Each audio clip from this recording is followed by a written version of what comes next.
সবাই বোর্ডে তাকাও। আজকে আমরা যেটি শিখব সেটি হলো কমপ্লিটিং সেন্টেন্স, অসমাপ্ত বাক্য সমাপ্তকরণ। তার মানে একটি অসমাপ্ত বাক্য থাকবে, যেমন ধরো I go dot dot dot dot dot দিলাম, তার মানে I go dot dot dot মানে কি, এটা সমাপ্ত বাক্য না, সম্পূর্ণ হয় নাই, ঠিক না? বাক্যটি কি নাই, অসমাপ্ত রয়ে গেছে, মানে বাক্যটি কি না, সম্পূর্ণ হয়নি। এখন পরীক্ষায় এরকম একটি অসম্পূর্ণ বাক্য থাকবে, যে বাক্যটি আমরা কী করব, সম্পূর্ণ করব। তাহলে যদি আমি বলি যে আই গো টু স্কুল, আমি বিদ্যালয়ে যাই, এখন আমার বাক্যটি কী হয়ে গেল, সমাপ্ত হয়ে গেল। তার মানে কমপ্লিটিং সেন্টেন্সেস অর্থ হলো যে অসমাপ্ত বাক্য সমাপ্তকরণ, মানে অসমাপ্ত বাক্যটিকে কী করব, আমরা সমাপ্ত করব। অসম্পূর্ণ বাক্যকে সম্পূর্ণকরণ। একটি অর্ধেক বাক্য থাকবে, যেই বাক্যটি সম্পূর্ণ থাকবে না, সেই বাক্যটিকে আমরা কী করব, পরীক্ষার মধ্যে কিছু সাবজেক্ট, কিছু রুলস আমরা ফলো করে, নিয়ম শৃঙ্খলা ফলো করে আমরা কী করব, সেই বাক্যটিকে আমরা সমাপ্ত করে দেব। যদি আমরা সমাপ্ত করতে পারি তাহলে কিন্তু পরীক্ষা কী করবো, আমরা নাম্বার পাব। আর এটাই হলো আজকের আমাদের ক্লাস। দেখো, তো কমপ্লিটিং সেন্টেন্সকে আমরা যদি সঠিকভাবে শিখতে চাই তাহলে আমাদের কয়েকটি রুলস ফলো করতে হবে, যে কীভাবে আমরা সম্পূর্ণ করব। এমনি এমনি তো একটা বাক্য সমাপ্ত করতে পারবো না। হয়তো সহজ একটা বাক্য আমরা সমাপ্ত করতে পারি, কিন্তু যে বাক্যটি বড়, যে বাক্যটি একটা নিয়ম শৃঙ্খলার মধ্যে পড়ে গেছে, সেই বাক্য কিন্তু আমাকে সেই নিয়ম শৃঙ্খলা, সেই রুলস কিন্তু আমাকে জানতেই হবে। সুতরাং আমরা এখানে আজকে 4টি রুলস দিয়েছি, আমরা 4টি রুলসের আজকে ক্লাসটি করব। দেখো, প্রথম যে রুলসটি হলো রুল 1, নিয়ম 1। রুল মানে নিয়ম। তো 1 নম্বর যে নিয়মটি আছে, দেখো, so dot dot that. So এর মাঝখানে এক ডট ডট মানে কি, এখানে একটা কি হবে, তোমার একটা অ্যাডজেক্টিভ হবে অথবা অ্যাডভার্ব হবে। অ্যাডজেক্টিভ অথবা অ্যাডভার্ব। অ্যাডজেক্টিভ কোনগুলা? অ্যাডজেক্টিভটা মানে ধরো দোষ গুণ, ভালো মন্দ, এগুলোকে অ্যাডজেক্টিভ বলা হয়। যেমন গুড, এটা অ্যাডজেক্টিভ। পুর, এটা অ্যাডজেক্টিভ। ব্যাড, খারাপ, এটা অ্যাডজেক্টিভ। তারপর এটা দ্যাট হবে। এই যদি সো ডট ডট দ্যাট যুক্ত এরকম একটি বাক্য থাকে, সেক্ষেত্রে এর অর্থ হবে এতই ডট ডট যে, এতই যে।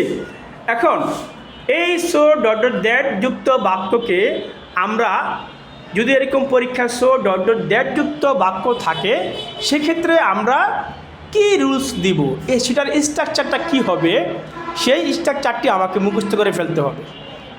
তোমাদের বাক্য মুখস্থ করতে হবে না, কিন্তু স্ট্রাকচারটা, গঠনটা আমাকে অবশ্যই মুখস্থ করতে হবে। কারণ গঠন না পারলে, স্ট্রাকচার না পারলে ওই বাক্য, ওই সেন্টেন্সটি তুমি শেষ করতে, সমাপ্ত করতে পারবে না।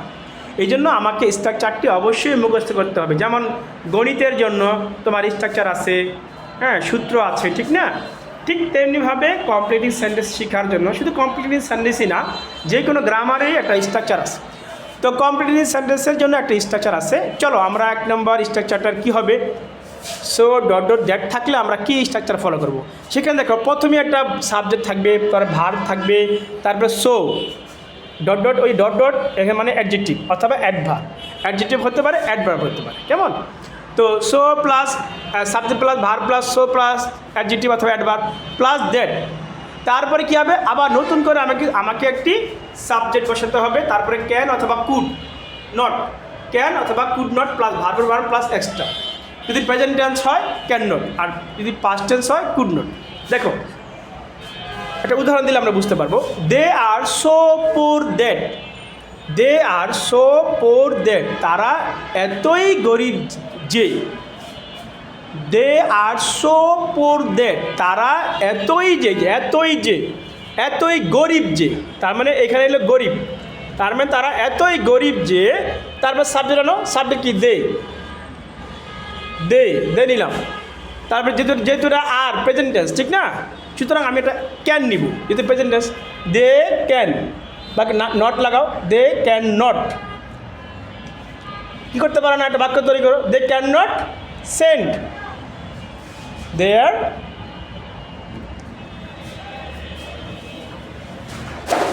Child, they can not send their child to school.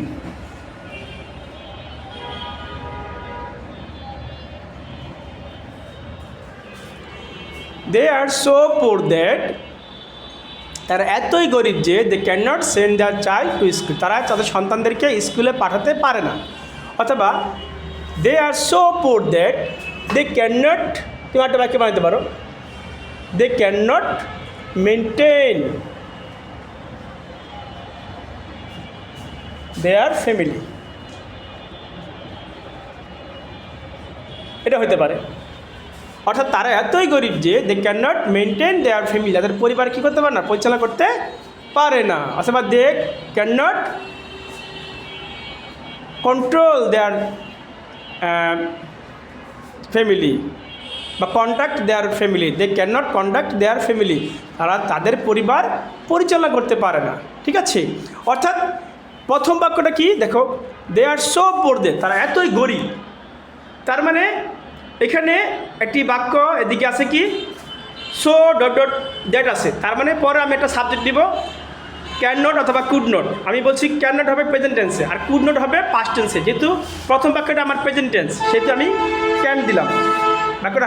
বাক্যটা তার মানে প্রেজেন্ট টেন্স দিকে আমি এখানে প্রেজেন্ট টেন্স দিলাম। তাহলে কি অর্থ কী হলো, দে আর সো পোর দ্যাট, তারা এতই গরিব যে they can not maintain their family, তারা তাদের পরিবার পরিচালনা করতে পারে না। They can not send their child to school, তাদের সন্তানদেরকে স্কুলে পাঠাতে পারে না কারণ তারা গরিব। আরেকটি বাক্য লিখছি দেখো 2 নম্বরটা, উদাহরণটা একই কিন্তু আরেকটা উদাহরণ, মানে একটা স্ট্রাকচারটা একই রকম কিন্তু আরেকটি উদাহরণ দিলাম। উদাহরণটা কি, the weather is so cold that, so লিখি না এখানে, সো হবে একটা, the weather is so cold that, so লিখে নাও, the weather is so cold that, আবহাওয়াটি এতই ঠান্ডা যে উই ক্যান নট, সাবজেক্ট নাও we can not go out, আমরা বাইরে যেতে পারি না। তার মানে আবহাওয়াটা খুব ঠান্ডা, এই জন্য আমরা বাইরে যেতে পারি না। কেন, তাহলে আমরা এখানে উই নিলাম, তারপরে যেহেতু বাক্যটা প্রেজেন্ট টেন্স ইজ, এই জন্য আমরা পরবর্তীতে কী নিলাম, ক্যান নিলাম। আর বাক্যটাকে নেগেটিভ নিতে হবে জন্য, কারণ এই বাক্যটা কি, প্রথম বাক্যটা কি আছে, positive. The weather is so cold that, আবহাওয়াটা এত ঠান্ডা যে আমরা বাইরে যেতে পারছি না বা পারি না। তা আশা করছি আমরা প্রথম যেই রুলসটা আছে এটা একটি বাক্য দুইটা বাক্য দিয়ে আমরা শিখালাম, আশা করছি তোমরা বুঝতে পারছো। এবার আমরা যাব রুলস 2, সো দ্যাট, এখানে সো ডট ডট না, এখানে সরাসরি so that, in order that বা অথবা দ্যাট অর্থ হবে যাতে। এটা হলো 2 নম্বর রুলস। দেখো এটা স্ট্রাকচার কী হবে, যদি এরকম থাকে বাক্যের মধ্যে সো দ্যাট, সরাসরি so that, in order that অথবা দ্যাট থাকলে আমরা কি করব, সেখানে দেখো প্রথমে সাবজেক্ট, তারপরে ভার্ব, পরে অবজেক্ট, পরে সো দ্যাট অথবা ইন অর্ডার দ্যাট অথবা দ্যাট, এই তিনটা যে কোনো একটা থাকবে পরীক্ষা, কেমন। তারপরে পরে একটা সাবজেক্ট আনবো, সেখানে ক্যান বা কুড আনবো অথবা মে অথবা মাইট আনবো, মে আর মাইট অথবা ক্যান অথবা কুড। প্রেজেন্ট টেন্সে ক্যান, পাস্ট টেন্সে কুড, প্রেজেন্ট টেন্সে মে, পাস্ট টেন্সে মাইট, প্লাস ভার্বের 1 প্লাস এক্সট্রা। দেখো উদাহরণ দেখো, we go to school so that, আমরা বিদ্যালয়ে যাই যাতে, সাবজেক্ট নাও উই ক্যান দাও, উই ক্যান লার্ন, ভার্ব দাও, উই ক্যান লার্ন, শেষ, এবং দিলে হবে। উই ক্যান লার্ন নলেজ দিতে পারো, নলেজ জ্ঞান, নলেজ। অর্থাৎ আমরা কি করি, উই গো টু স্কুল, আমরা বিদ্যালয়ে যাই সো দ্যাট, যাতে উই ক্যান লার্ন নলেজ, যাতে করে আমরা কী করতে পারি, জ্ঞান অর্জন করতে পারি। লার্ন মানে অর্জন করা। উই ক্যান সাবজেক্ট নিলাম উই, ক্যান নিলাম ভার্ব, অক্সিলারি ভার্ব, আর লার্ন মেইন ভার্ব, আর নলেজটা এক্সট্রা বা অবজেক্ট বা এক্সট্রা বা অতিরিক্ত। তাহলে দেখো, তাহলে কি হলো, we go to school so that, আমরা বিদ্যালয়ে যাই যাতে আমরা জ্ঞান অর্জন করতে পারি। আচ্ছা দেখো উদাহরণটা, আরেকটা উদাহরণ দেখো, হি ওয়ার্কস হার্ড, সে কঠোর পরিশ্রম করে, যাতে ইন অর্ডার দ্যাট, এই উদ্দেশ্যে বা যাতে, এখানে ইন অর্ডার দ্যাট লিখেছি। ইন অর্ডার দ্যাট অর্থ যাতে অথবা উদ্দেশ্যে, সো দ্যাট যাতে বা উদ্দেশ্যে। তাহলে হি ওয়ার্কস হার্ড, সে কঠোর পরিশ্রম করে, ইন অর্ডার দ্যাট যাতে he can pass in the exam, অর্থাৎ সে পরীক্ষায় পাস করতে পারে। অথবা he can prosper in life, he can prosper in life, যাতে সে জীবনে সফল হতে পারে। তার মানে সাবজেক্ট নিলাম, এই হি সাবজেক্ট নিলাম, তারপরে ক্যান নিলাম যেহেতু বাক্যটা প্রেজেন্ট টেন্সের, ঠিক আছে। তারপরে ক্যান নিলাম, তারপরে কি ভার্ব নিলাম, ভার্বটা হলো প্রসপার ইন লাইফ অবজেক্ট ব্যাসটা। তার মানে এই দুটা বাক্যের মাধ্যমে আমার 2 নম্বর নিয়মটা আমরা আশা করছি বুঝে গেছি। এবার যাব rules 3, too dot dot to অথবা টু অ্যাডজেক্টিভ অথবা অ্যাডভার্ব প্লাস টু। এতই যে subject plus verb plus too dot dot plus subject plus verb plus two plus adjective অথবা adverb plus two plus verb 1 plus extra.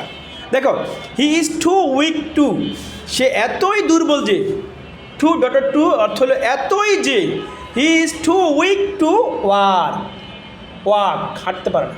তার মানে সে এতই দুর্বল যে সে হাঁটতে অক্ষম। শুধু এখানে ওয়াক দিলে হয়ে যাবে, ক্লাস 2 প্লাস ভার্বের 1 হয়, 2 প্লাস ভার্বের 1, 2 এর পরে ভার্বের 1 হয়, এটা ইনফিনিটিভ অথবা এখানে 2 এর পরে ভার্ব 1 দিলে হয়ে যাবে, ঠিক আছে। 2 প্লাস ভার্বের 1 প্লাস এক্সট্রা, ঠিক না? মানে এখানে এক্সট্রা দরকার নাই, শুধু 2 প্লাস ভার্বের 1 দিলে হয়ে যাবে। He is too weak to walk, সে এতই দুর্বল হাঁটতে পারে না বা হাঁটতে অক্ষম। The load is very heavy,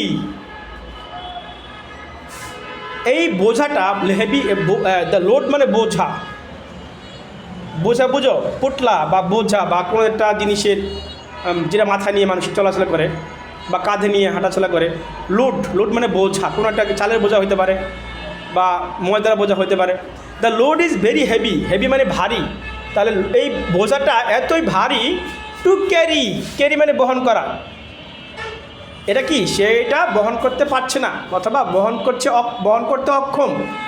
এইভাবে লিখলে তোমরা পরীক্ষা নাম্বার পাই দিবা। লাস্টেরটা আমরা শিখবো রুল নম্বর 4, দো অলদো যদিও, প্রথমটি পজিটিভ হলে পরেরটি নেগেটিভ, প্রথমটি নেগেটিভ হলে পরেরটি পজিটিভ।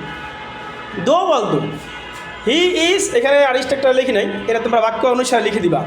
দো হি ইজ পোর, যদিও সে গরিব, এখানে সাবজেক্ট নিবা, হি ইজ অনেস্ট, যদিও সে গরিব কিন্তু সে কি সৎ। দো he is poor he is honest, এখানটা কমা দিয়ে দিবা।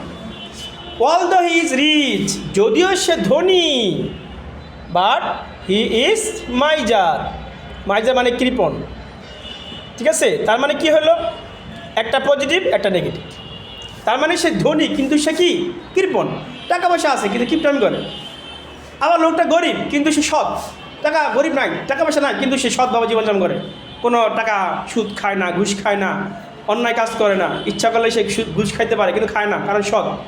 গরিব কিন্তু সৎ, কিন্তু সে ঘুষ খায় না। তো আশা করছি এভাবে তোমরা লিখতে পারলে পরীক্ষা ভালো করতে পারবে। আজকে আমরা 1 থেকে 4 নম্বর রুলস শিখাইলাম, আগামী ক্লাসে ইনশাল্লাহ আমরা পরবর্তী রুলসগুলো শিখাবো। আশা করছি তোমরা বুঝতে পেরেছ। ধন্যবাদ।